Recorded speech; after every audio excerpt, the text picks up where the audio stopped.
everyone. At the beginning, a very important disclaimer. I am not a journalist. I'm not a historian. I am a person who is interested in these affairs because I think that they are affecting us all. So whatever if you have any comment during the presentation or a question, please just shoot it right away. This is not a lecture, it's a P2P. I see it as an invitation for a conversation.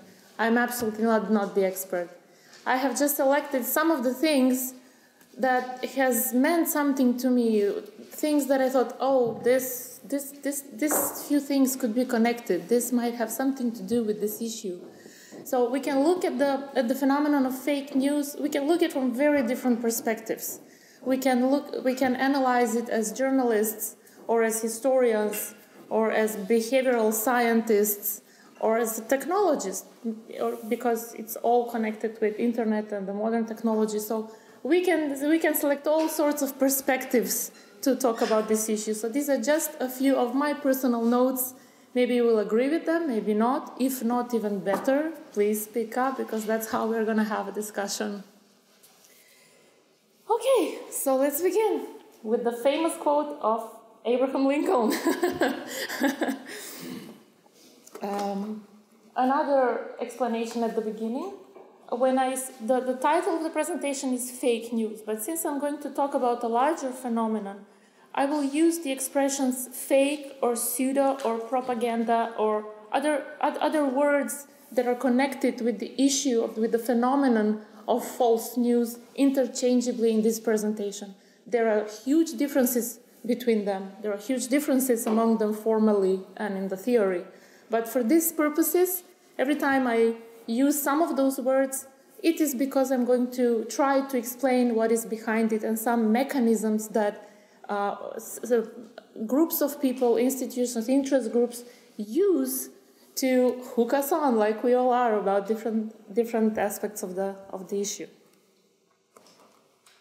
So, since we're going to talk about fake news, and that's largely involves technology, let's see how it all began, because it did not start in 2016 with the presidential elections in America. It started very long time ago.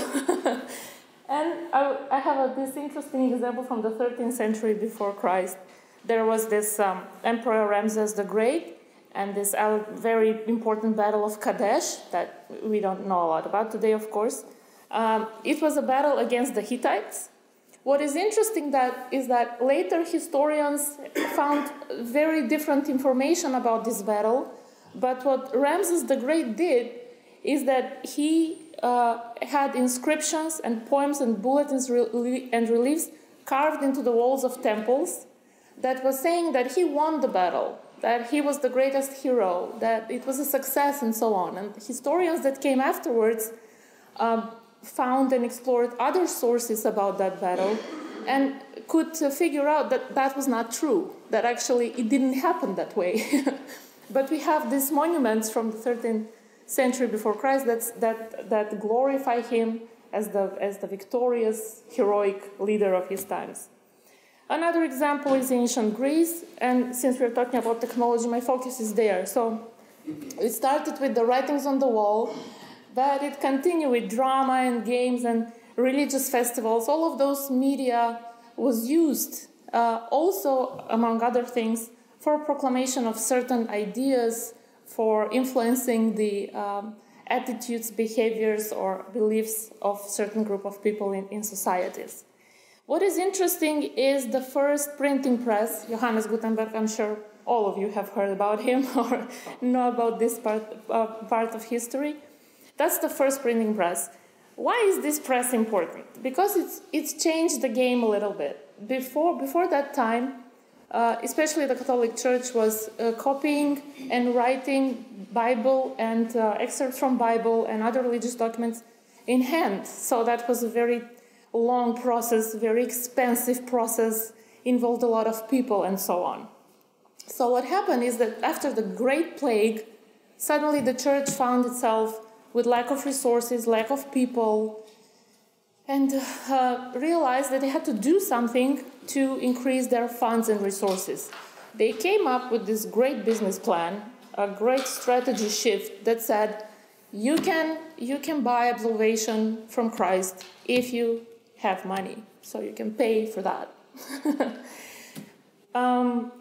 Martin Luther was an important person at the time, a monk, and he said, no, that's not true. That's not what the Bible says.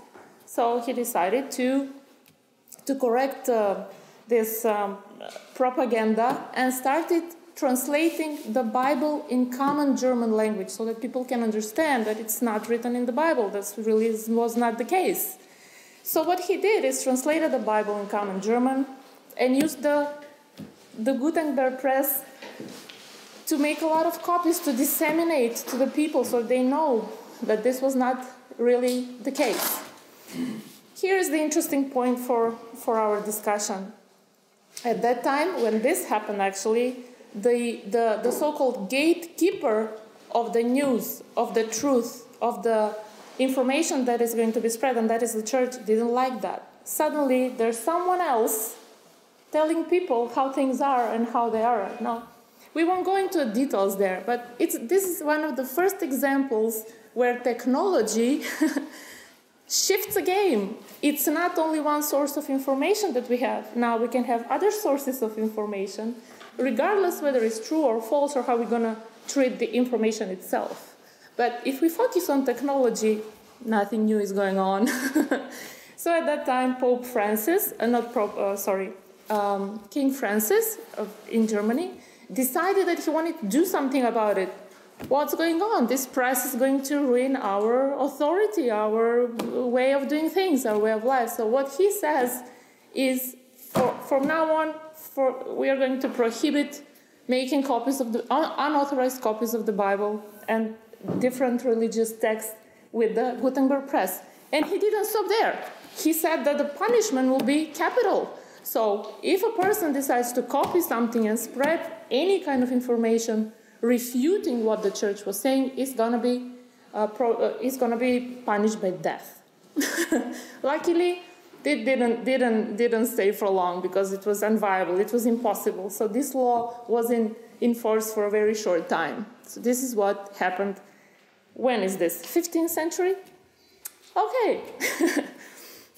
So let's move on with our story. Some examples. Here we have in the French Revolution, we have neoclassical paintings were used for, coordination. Yeah, here we are. So in the French Revolution, neoclassical paintings were used, and then in the Napoleonic era, this is interesting, theater, art, newspapers, bulletins, but one of the most interesting for me was medallions. Napoleon has had he spent so much on medallions that he spent the resource which were equal of the two previous kings. So what the two previous kings before him spent on PR, that's what he spent on his medallions. Then we have some examples from the Second World War. You can see the two posters, I suppose. And you can also see how propaganda has evolved since then. So if you see something like this now, it will be very funny, right? The first goes like, join a car-sharing club today, otherwise you'll be riding with Hitler. I thought that was funny. So this gets more and more elaborated. In the First World War, there are radio, posters, brochures. In the Second World War, I would like to mention Leni Riefenstahl. She was a film director, and she directed several of the most important propaganda films for the Nazis, and they are acclaimed even today as an extraordinary piece of art, because the technology that she used and the mechanisms are said to be one of the best propaganda ever done. So this is very powerful. You should know this name. So that was a little bit about technology, and we come to modern times, which is the advent of internet. Now, I'm sure you have seen all these stories, and there are much more, and I welcome you. Please just stop me anytime with any question or comment. This is not supposed to be a lecture. So I have just selected a few just to show that this is a phenomenon going all around the globe. It's not a specific of certain part of the world or a certain country, or this is something that is taking place on a global scale. Please, yes, you can also give different examples. Some of the forms that are weaponized. Now, with fake news is interesting is that it's not just only 100% fabricated news. Fake news is most powerful when it's partially fake, when it's packaged as true, when there is a clickbait, so the title is misleading, but there's something else in the text. So it's not just only whether it's true or false. It is rarely the case. The most interesting thing about fake news is that it's always packaged as something else. So you can see this not only regarding, I don't know, elections or politics. You can see this in virtually every industry.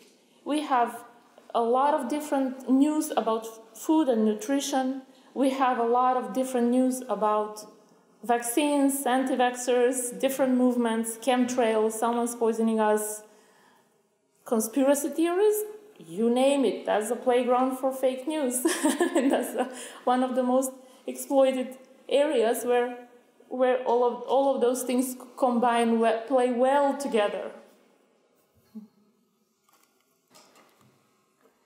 So far I was mentioning a few examples, and they were all sort of seemed bad.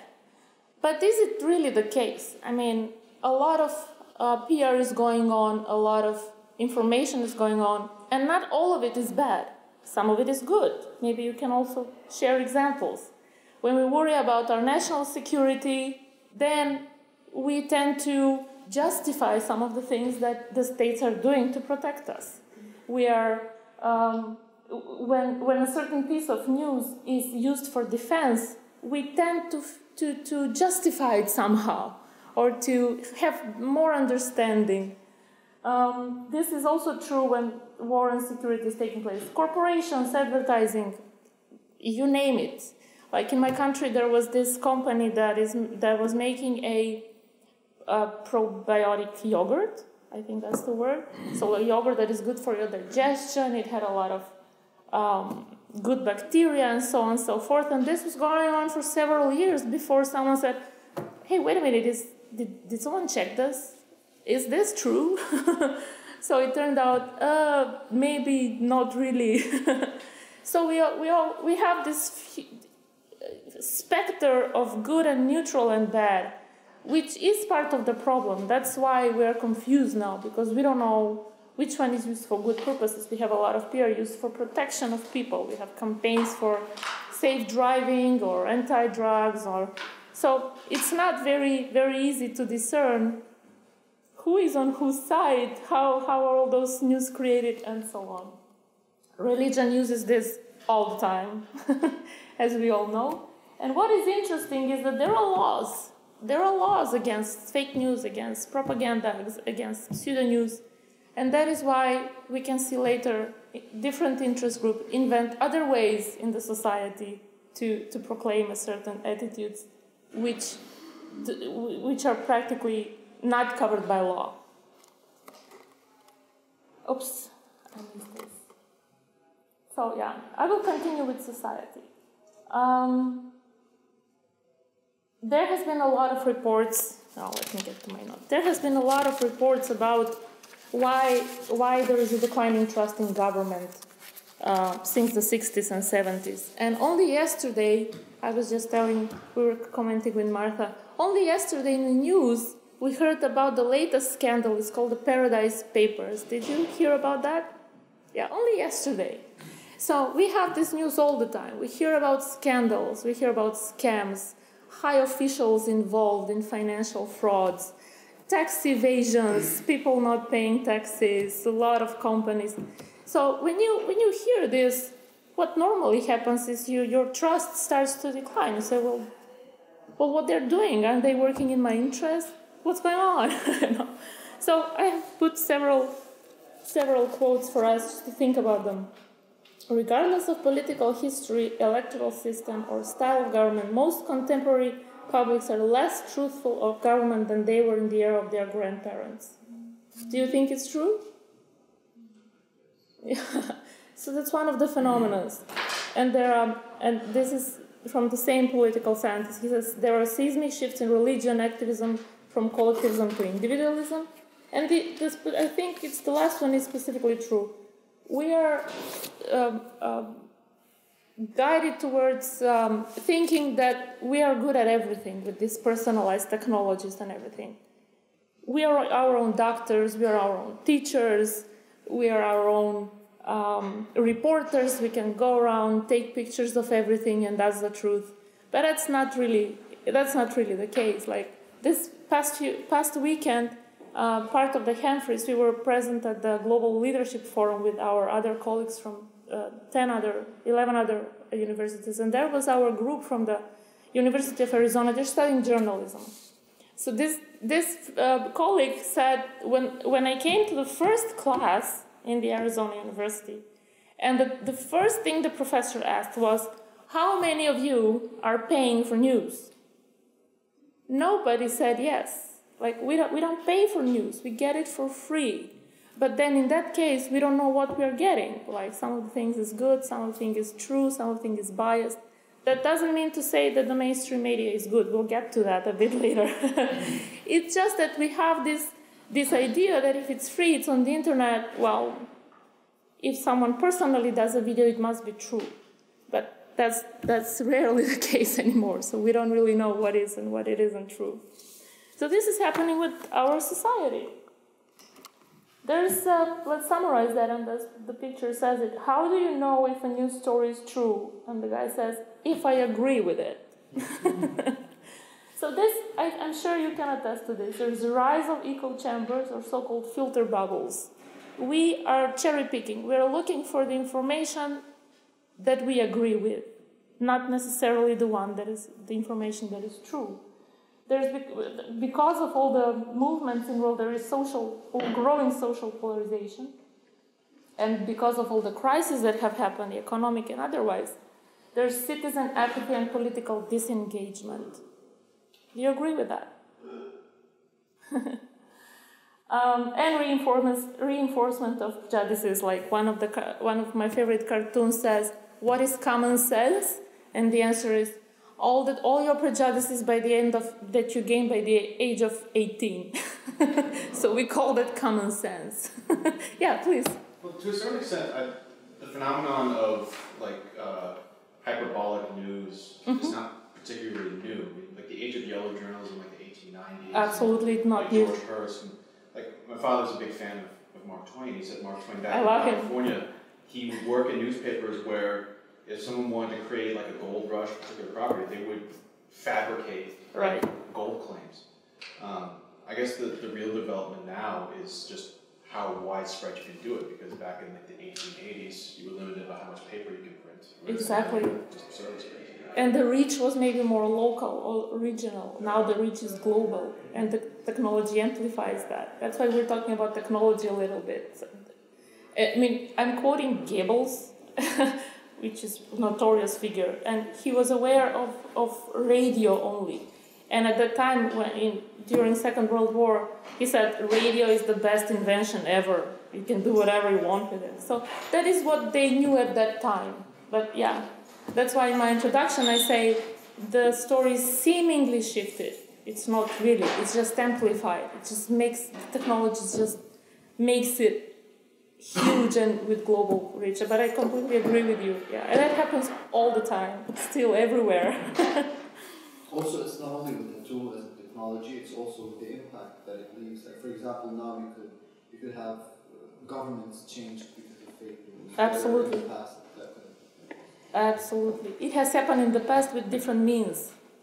But now it's getting more elaborated, more sophisticated, more subtle, and so on. Absolutely. Completely agree. Yeah. Actually, it is in our gene. I mean, where there is a person, where there are many people, there must be light. So that is the thing behind the fake news. I mean, if you say the Thomas Hobbes, the theories of Thomas Hobbes or Machiavelli, people are like that. I agree, yeah. Yeah, that's so true. We'll talk about it a little bit later. How am I doing with the time? I'm good, okay. Yeah, tell me if I talk too much. Okay. I also wanted to share a few quotes with you. Some of them are pretty provocative. So the first one says, political scientists tell us that democracies require a little faith. To engage with others, you have to believe that if you lose a contest or a debate, the winner will treat you equitably. You have to assume that institutions will be fair and that leaders will act in the country's best interest. I really like this quote. So do you think that they're fair, that institutions are fair, they're treating everyone equitably? Exactly. That's how we lose faith. That's how we lose faith in institutions. Because if this is the presumption that this has to be a prerequisite, and if you don't meet the prerequisite, then you cannot expect the trust. That's how it goes. And there's one pretty harsh one from Winston Churchill. The best argument against democracy is a 5-minute conversation with the average voter. I like that one. It's terrible, but it's true. And then one of my favorite science fiction writers, he goes, anti-intellectualism has been a constant thread winding its way through our political and cultural life, nurtured by the false notion that democracy means that my ignorance is just as good as your knowledge. What do you think about that? It's very apt. I mean, a lot of populist politics revolves around saying that, like, all of you who have this very simple conception of the way reality is, you're all completely right. Right. And anyone who tries to tell you that's more complicated or that's any way different is trying to pull one over. Yeah, I agree with that. Like, a lot of anti-intellectualism stems from a sense that we are all the facts that we know, that we can talk about, all have equal weight, but for some reason, if you go to a university, then you're given undue authority. Right. So it's kind of like, quasi-class warfare. Exactly. I totally agree. So I think this is very relevant for our day and age with the rise of right-wing, the populism, and this spreading, I think, to a lot of places throughout the world. Europe is swept by right-wing. And this is it. You're all equal. It doesn't matter what you know or you don't know. Everything is great. Your ignorance is the same as the knowledge. That's appalling to me. I think that it has to do with the spread of fake news, and we'll see how. And then, of course, part of the game is the mainstream media. I'm sure this is nothing new for you also. We have declining trust in media. And this graph is from Gallup. It's about US.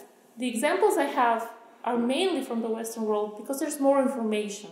And the language is here that all of us can understand.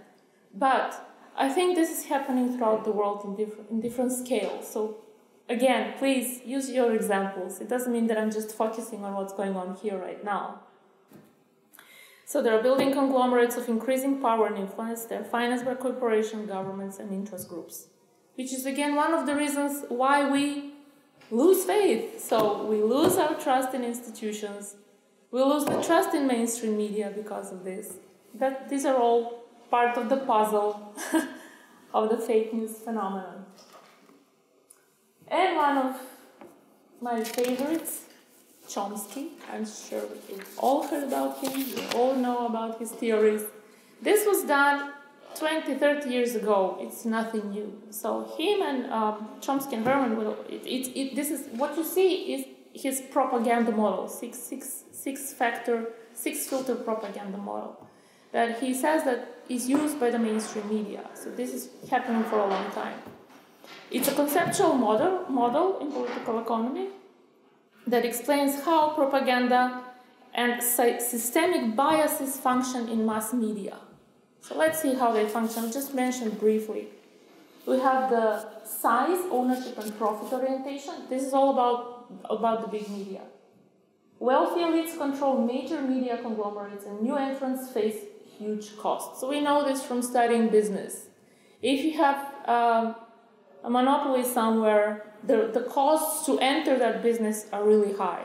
You cannot just enter it. It's not just your will. You have to have a lot of power, a lot of money to be competing with these big players.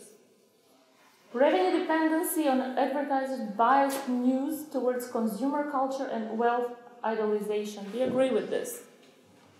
And this is nothing new, mind you. This is 20, 30 years ago. The third one, elite institutions and experts subsidize the news with objective information presumed to be accurate. Now we'll be talking about the biases a little bit later on, but remember this slide. Elites produce costly flack to discipline news outlets and left-wing groups. You know what flack is? It's a huge, strong criticism. So they make it harder for different opinions to be voiced, for different attitudes. Ideology. This is very interesting. It happens, I think, in every country. A framework that defines boundaries and acceptable ideas creates unity through a common enemy. Common enemy works always. I mean, since ancient times. We will be united not because we want to be united, not because we have similarities and so on, but because we have a common enemy that we have to fight against. I will give an example from my country. We had local elections a few months ago. That's my country is Macedonia. And so there is this opposition group that in their campaign they were using the refugees as a threat to the community. And they say, you know, if our opponents win, we will have refugee buildings, camps, cities all over Macedonia. This is appalling. First of all, because we don't get that many refugees. The big wave was 2-3 years ago. But apart from that, nobody wants to stay in Macedonia. I mean, everybody wants to go to Europe.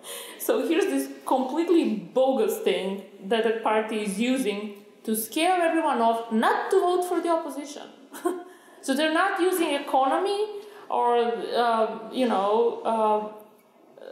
development in the country or ideologies or whatever. They're using this anonymous threat that does not exist. So this is uniting for... And this has been proved to work more than convincing ideologies or trying to share with people what your plan is, so maybe telling them some kind of story. Scaring them off. Exactly, yeah. Relate to it more. Yes. Why we will see a little bit later why. So this is the model that I really like, and I'm showing it here because I wanted to invite you to comment on it. Do you think it's just Western world? Do you think it's global phenomenon? Do you think it's only now? Do you think it has happened before? What do you think? I think in the West, definitely filter 2 is probably one of the stronger filters. Mm-hmm. Yeah. I mean, one of the things that, it's not just like how the news is being told, it's also what particular story is being told. It's the reason why, like when you have a 24-hour news network, funnily enough, there really is not enough time to fill in 24 hours. So you get a lot of nonsense stories and things that don't particularly matter, things that are sensational but are not, that the voter really doesn't really need to know. And that gets all the attention because people are interested in that, brings in advertising. I totally agree. And Google makes the game even more sophisticated. And I'll talk about it a little bit later. So just briefly about another model. This is Professor Ross. She says that there are 4 conditions for a message to be considered propaganda. There has to be intention to persuade. There has to be a socio-political institution, organizational cause. Of course, you know these things. This is interesting. The recipient of propaganda is a socially significant group. Otherwise, why bother, right? There has to be change. And I have the slide for the last point, particularly. Propaganda is epistemically defective. Now, this is interesting because, epistemology. Epistemology is the branch of philosophy concerned with the theory of knowledge, how we learn things, what is the logical discourse, how we know that something is correct or not, how do we learn. So it's a very important branch. So it says it's epistemically defective. I will continue on the next slide. We don't learn this at school. These are logical fallacies in service of fake news. This connects with the previous slide. So I will mention just some of them.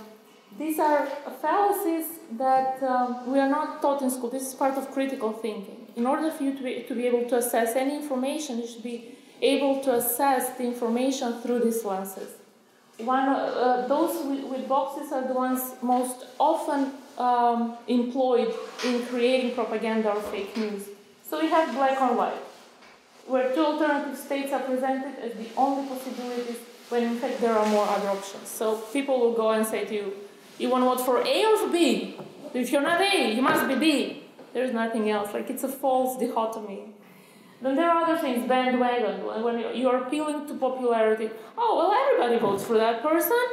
So you feel, oh, why don't I vote for that person? You're not part of the band.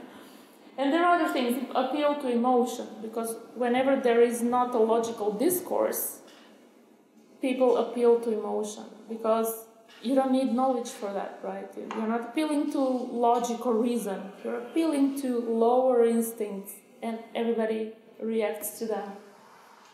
No true Scotsman, I like this one. It happens in every country. Oh, you are not a real Macedonian if you decide to do this. So it appeals to your identity. So all of these are fallacies. All of these are biases. They are epistemically defective. So if we want people to think with their own head, we use that expression so often that it doesn't happen. We need to teach this. We need to know not if source A is a good source because it has, I don't know, credible journalists behind it. When we say think with your own head, this is what we're talking about. Assessing information with some general logical tools that originate from Aristotle. This is nothing new, but this particular form is relatively new, but the formal logic is not new, of course. So this is an example of how logical fallacies are in service of fake news. And when we combine this with the next slide, one of the masterminds, there was no point in seeking to convert the intellectuals. So intellectuals are the ones who know the principles of critical thinking. For intellectuals would never be converted. What we need to do is access the man on the street. Arguments must therefore be crude, clear, and forcible, and appeal to emotions and instincts. So that's what fake news does. That's what propaganda does. That's what pseudo-news does. They appeal not on to the reason or logic, but something else. And that's why this is a global phenomenon. It's not limited to a country or technology. This is interesting. I will not talk about how fake news is made. Technologically, I suppose you know the story, how a website is made, how it's made, you can make it to go viral. Those are technicalities which are not important. I will concentrate on the latest news. And the latest news is that the big businesses say, okay, we will take, after the scandals, after the presidential elections, after everything that was going on in the world, and say, and they say, we will curb this, we will solve this problem. Okay, so what do the news say? TechCrunch says Facebook will hire 1,000 people and make ads visible to fight election interference. But then, what is the news? Facebook, let me find it. Oops. Yeah, these are the notes a bit. But Facebook is not doing that by changing their algorithm. Their algorithm is still the same. They're still showing the feeds that have most clicks or views.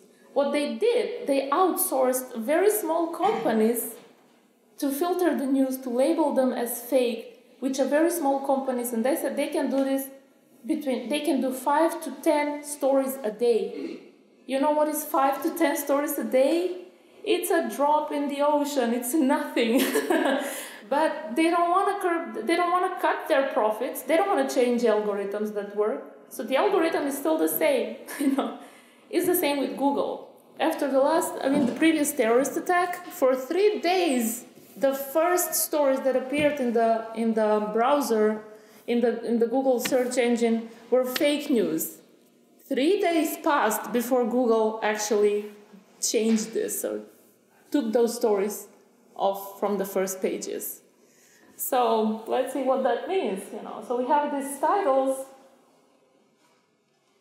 but then we have Facebook admitted that it is unable to know whom it's doing business with because it's so big, it's so widespread. They cannot keep track. So then we have Yeah, those are the stories I was telling you about. And here's another one. It's shocking that Google doesn't seem to have a team of humans for when an emergency breaks to quickly check what does and does not surface as a top result in its search and news pages. They don't have the capacity right now to do that.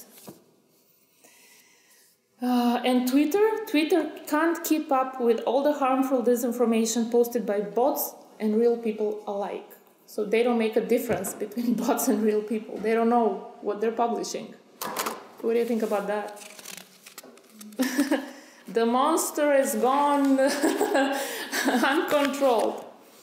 Okay, and now we have the reality by an authority from the Brookings Institution. He says, whatever changes a platform companies make and whatever innovations fact-checkers and other journalists put in place, those who want to deceive will adapt to them. Misinformation is not like a plumbing problem you fix. It is a social condition like crime that you must constantly monitor and adjust to. Since as far back as the era of radio and before, as Winston Churchill said, a lie can go around the world before the truth gets its pants on. So we're not going to solve this with technology. We're not going to solve this in that way. There are other things that need to be done. So here's our formula. We have a decline of trust in institutions. We have profit above credibility. We have absence of critical thinking. We have economic crisis because of that was going on. Because if people are worried about their existence, of getting 1, 2, 3 jobs a day, they will not spend time sitting on the internet figuring out which news is true or not. And you don't have the time for that or the will. And that hence the political disengagement completely. And we have increased social polarization. So we really have this great formula. And now we know a little bit more how things work. And to wrap it up, since this was my first, let's say, motive to do this story, Macedonia played a huge role in the presidential elections last year. And the picture there is the picture from the Investigative Film Festival in Skopje that took place just 2 days ago. So this is fresh news.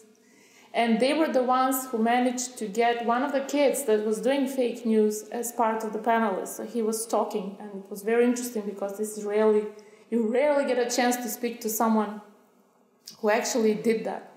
So when they asked him, why do you do this fake news? Like he answered, Americans can decide what they want to read.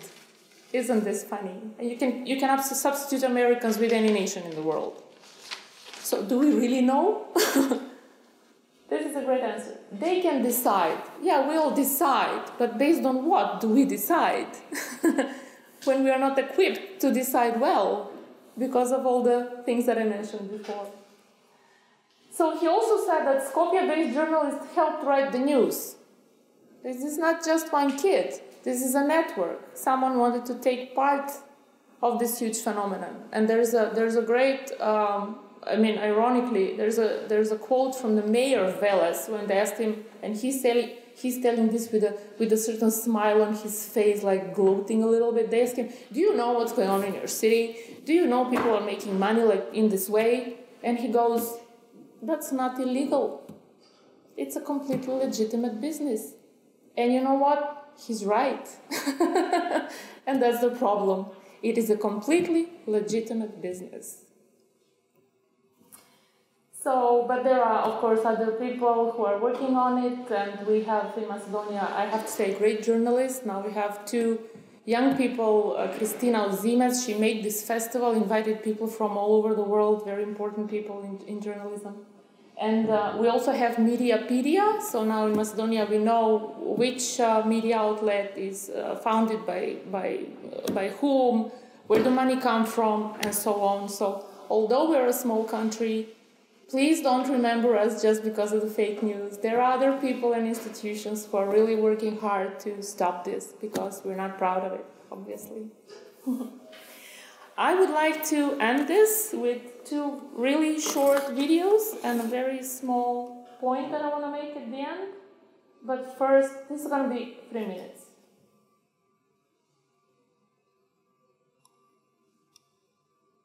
I hope we won't have to see the advertisement, but let's see. We do. Yeah. We'll wait for work. Yeah. If you want to go down to the Google Chrome, right by the time you get there, we'll tell what's happening. What should I do? You're like another 10 seconds away.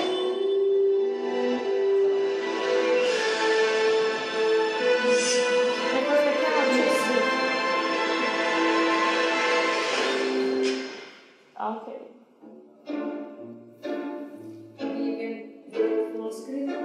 My challenge for this assignment was to essentially try and photograph something that had happened This is enough. that wasn't ongoing, and to use the landscape, locations, internet cafes, places that had seen an involvement in a huge world issue that arguably might have changed the outcome of the US election.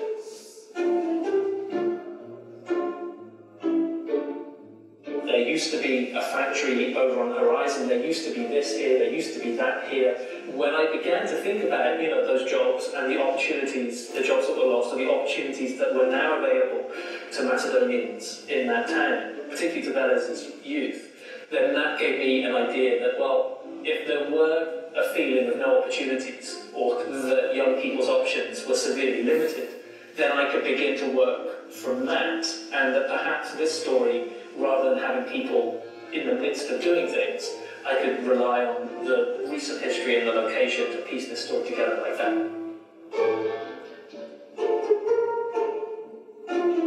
They figured very early on that the stories, just through analytics and data, the stories that were clicked most, the stories that were followed through on Facebook to their logical conclusion, were the outrageous stories of Trump supporters and the Republican Party. And they very quickly realised that there was much more money to be made, but in very small increments, half a cent, whatever it is through Google ad revenue that you get, that the people that clicked on links the most, who didn't check their veracity, who didn't care for it, who just wanted to see the headline, were Trump supporters.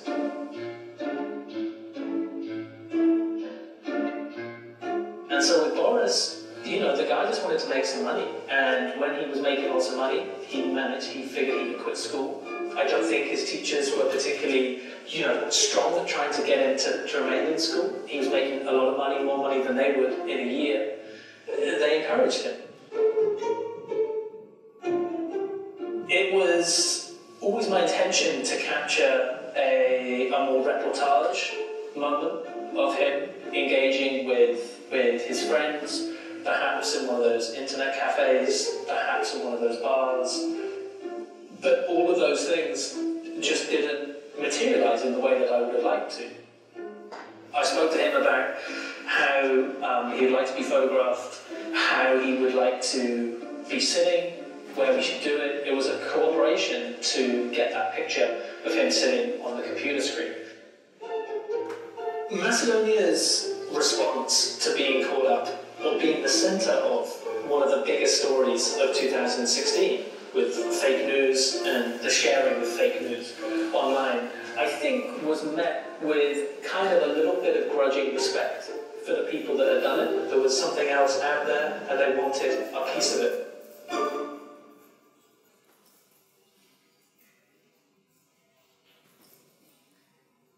And another one just to wrap everything up. This is much shorter, just a point that I want to make at the end.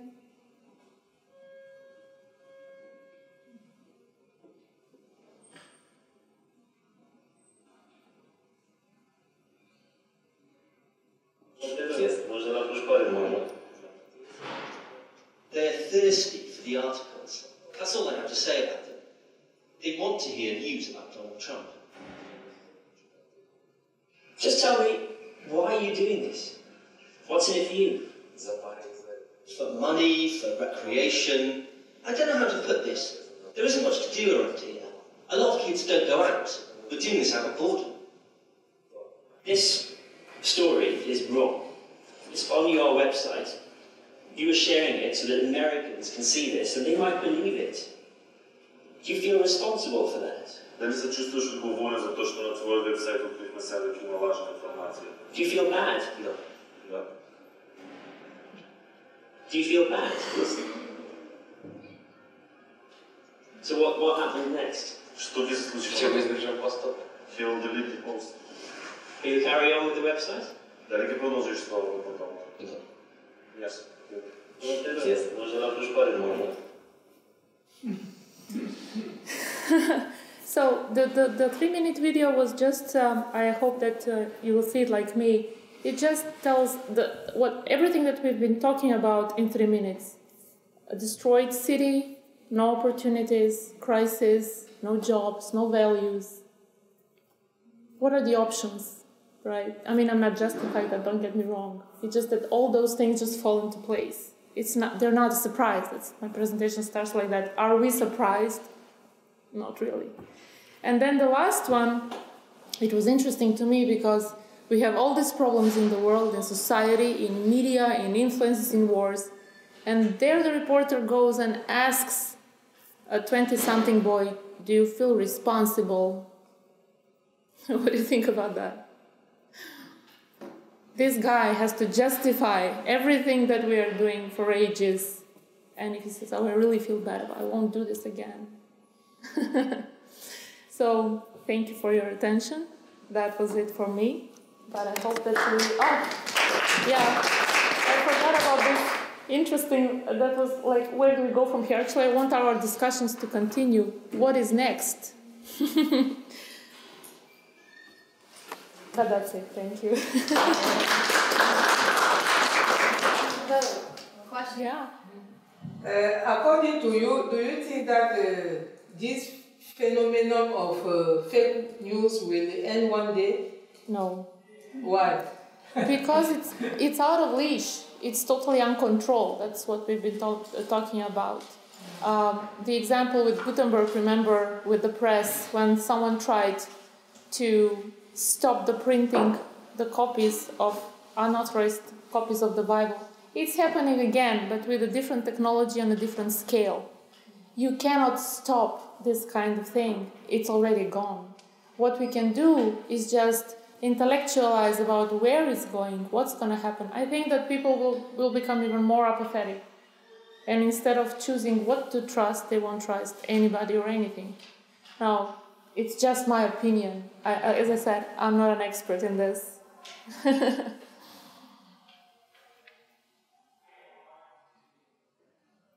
Yep.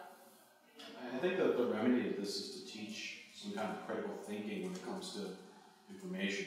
Like, if it just seems a little too good to be true, or if it just seems a little bit lacking in a certain something, then double check it. Absolutely. Very often, if you see like a lot of these sensationalist headlines, and then you just do a quick Google search, you can debunk it within a few seconds. But I think for people who are desperate to have some kind of evidence to back up their pre-existing opinions, they're going to either knowingly let it slide or just not be curious as to whether it's true. I agree with you completely, but let's remember that just one piece of the puzzle. It's just, you can do that, of course, and we should all try, but that's only one piece of the puzzle. That's you as a consumer of news. But I think that we should strive for something bigger. How do we change that? It's a topic to think about. Can you name 3 main variables that has more impact on spreading the fake news? For example, one is like political game that most of the politicians use from fake news. So can you name, for example, 2 or 3 variables that has direct impact on the spreading? On the spreading? Yeah. What I was talking about, basically, I would repeat the same things. It's a part of the puzzle. I think the technology plays a role. The fact that no certain institution is now, like with the Gutenberg case, it's not just one institution that is the gatekeeper of the truth. Now it's out of control. Anybody can do that. So you have people not thinking, not know how to think. Maybe it's not their fault. They don't know how to think. They were never taught. The technology and different interests and a lot of thirst for profit. A lot of thirst. Just my opinion. I really like how you integrated the fallacies in your presentation, because we don't hear about them often. No, we don't. That's such a bad, right? It's too bad we don't. Just to go behind the scenes and see how people fabricate the news. But I wanted to ask you, because I've never met someone from Macedonia before, and it's very interesting, because why do you think that your country has been a hotbed for the fabrication of fake news? It's just one of many. It's not good. It just happens to be that way. This can happen anywhere, and it does. Literally anywhere. That's why I invited everyone, especially people from throughout the world. We have people from Asia and from other countries. It happens everywhere. It just happens that Macedonia is with the language, and it's closer, and we are more exposed to Western culture. It's just an accident. It can happen anywhere, and it's happening. You have in Russia, you have millions of sites. That's one of the main problems I mean, especially American politicians are worried about that for the next elections. They're even thinking now, what do we do to stop this? Because it's not going to stop. It's just about new methods, tweaking things, because things will change, They do. It will happen again, maybe in less obvious ways. Macedonia is just one of millions. I think the unique thing about Macedonia, I guess, is that there it was just like someone found a niche and then just filled it in an entrepreneurial Sorry, I didn't spirit. hear. There was someone found a niche and then filled it with an entrepreneurship. Whereas exactly. With Russia, the insidious thing is that it's been calculated and it's coordinated for a particular political end. I agree with you. There are other motives as well. But Macedonia is a good example because it's sort of marginal, unimportant, but it has been suffering the same things that happen globally, like with the media, tycoons, influences, especially political. And, it's even ironical. We didn't pay attention to this small country and see what we get now. It's ironic. I agree with you. Russia has different motives altogether. So for the people who fabricate the news in Macedonia, why do they have an interest in going to global news instead of, do they have any profit from it? Cash. A lot of people say I didn't give all the information. It's impossible to present all the information. This boy that was on the picture, he made money in a couple of weeks more than his parents make in a year. You know what it means for Macedonia? It's absolutely the profit. It's financial gain. That's it. Nothing else. And he's saying at one point, I started with news on motorcycles and I got like $2-3 a day. And then we tried with Clinton and Obama and we got like 10, 12, 20, 30 views. And when we started with Trump, we got 1,000 views, unique visitors. It's pretty simple. All right. I'm afraid we're at time, but thank you very much. Thank you.